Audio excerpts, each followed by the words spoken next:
ගොවිපලක ගොනෙකු සහ බල්ලෙකු එකට ජීවත් වූ අතර ඔවුන් දෙදෙනාම ගොවියාට සේවය කළේ එකිනෙකට වෙනස් ආකාරවලිනි. සෑම දිනකම වෙහෙස මහන්සි වී වැඩ කරන මෙම ගොනා පවුලේ ආහාර අවශ්‍යතා වෙනුවෙන් දැඩි හිරු රශ්මිය යට කුඹුරු සීසෑමේ නිරත විය.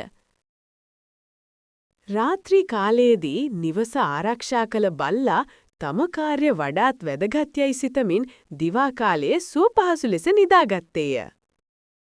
සුවපහසුවක් නොමැතිව වෙහෙස මහන්සි වී මෝඩකමක් යයි සිතූ ආඩම්බරකාර බල්ලා රහසින් ගොනා දෙස බැලුවේ ඊතා පහත් අයුරිනි.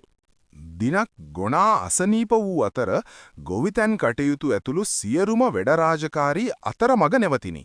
මුළු පවුලම නඩත්තු වන්නේ ගොනාගේ වෙහෙස මහන්සි වී වැඩ කිරීම නිසා බවත් බල්ලාගේ රාජකාරිය පමණක් ප්‍රමාණවත් නොවන බවත් ගොවියාට වැටහුණි.